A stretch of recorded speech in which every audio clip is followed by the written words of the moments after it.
now have I done a good day's work, and more in peace. For every day I expect an embassy from my Redeemer to redeem me hence, and more in peace my soul shall part to heaven, since I have made my friends a peace on earth. Hastings! Rivers!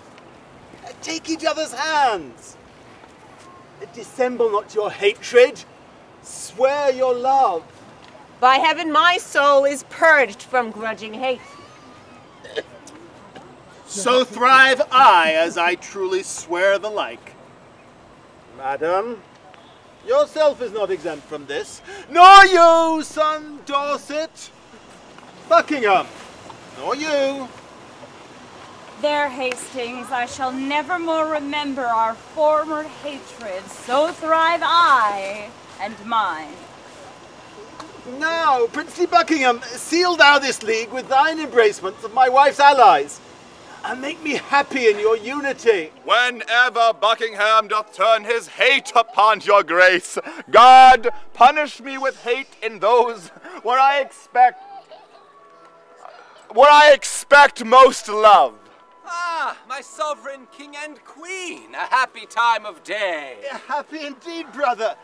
Today we have made peace of enmity, fair love of hate between these swelling, wrong, insensate peers. A blessed labour, my most sovereign lord. If I unwittingly or in my rage have aught committed that is hardly borne by any in this presence, I desire to reconcile me to his friendly peace. 'Tis death to me to be at enmity. Oh, I thank God for my humility. My sovereign lord, I do beseech your majesty to take our brother Clarence to your grace. My madam, have I offered love for this? Who knows not that the gentle duke is dead? Who knows not he is dead? Who knows that he is? Is Clarence dead? The order was reversed! Why, he, poor man, by your first order died, and that a winged Mercury did bear, some tardy cripple bear the countermand. Oh. My brother killed no man. His fault was thought. And yet his punishment was bitter death. Who sued to me for him? Who, in my rage, knelt at my feet and bid me be advised? Who spoke of brotherhood? Who spoke of love? Who told me when we lay in the field, frozen almost to death, how he did wrap me even in his own garments, and gave himself all thin and naked to the numb, cold night? All this from my remembrance, brutish wrath sinfully plucked, and not a man of you had so much grace to put it in my mind. The proudest of you all was beholden to him in his life, and not one of you could once beg for his life. Oh God, I fear your justice will take hold on me and you and mine and yours for this. Hastings, help me to my closet. Poor Clarence! Marked you not how that the guilty kindred of the queen looked pale when they did hear of Clarence's death? God will revenge it. Come, my lord. Will you go to comfort Edward with our company? We wait upon your grace.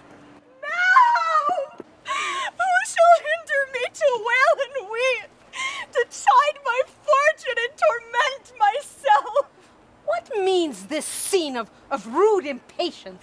Edward, my lord, thy son, our king, is dead. Oh.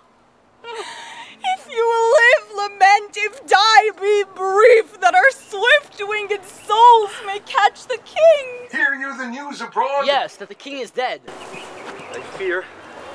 I fear it will prove a giddy world.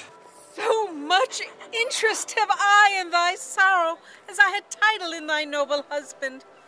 I have bewept a worthy husband's death, and lived with looking on his images, but now 2 mirrors of his princely semblance are cracked in pieces by malignant death. And I, for comfort, have but one false glass that grieves me when I see my shame in him. Thou art a widow, yet thou art a mother. And hath the comfort of thy children left.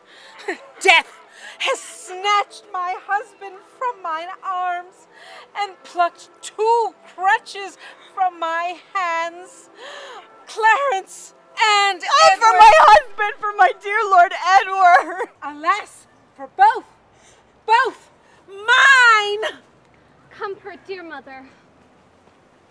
Madam, bethink you like a careful mother of the young prince, your son. Send straight for him. Let him be crowned. In him your comfort lives. By God's good grace, his son shall reign. Woe to that land as governed by a child!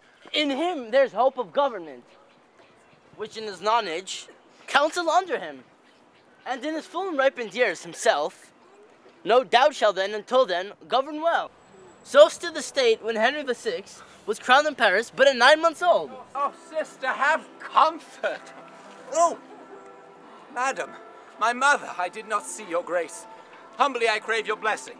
May God bless you, and put meekness in thy breast, love, charity, obedience, and true duty. Amen. And make me die a good old man. That is the butt end of a mother's blessing. I marvel her grace did leave it out. Stood the state so? No, the king had virtuous uncles to protect his grace. Oh, full of danger as the Duke of Gloucester and the queen's sons and brothers, hot and proud, were they to be ruled, and not to rule this sickly land might solace as before. You heart-sorrowing peers, now cheer each other in each other's love. Though we have spent our harvest of this king, we are to reap the harvest of his son.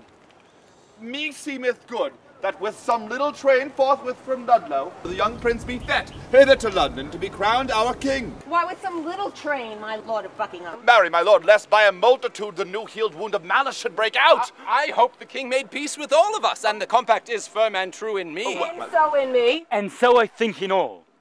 Yet, since it is but green, and should be put to no apparent likelihood of breach, which haply by much company might be urged, therefore I say with noble Buckingham, that it is meet so few should fetch the prince. And so say I. Well, then be it so, and go we to determine who they shall be that straight shall post to Ludlow.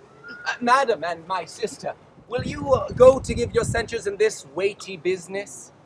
With all our hearts. Come, we fear the worst. All will be well. Oh, may be well, but if God said it so, 'tis more than I expect or we deserve. We'll leave it all to God. My lord, whoever journeys to the prince, for God's sake, let not us too stay at home. For, by the way, I'll sort occasion to part the queen's proud kindred from the prince. My other self. My oracle. My prophet. My dear cousin.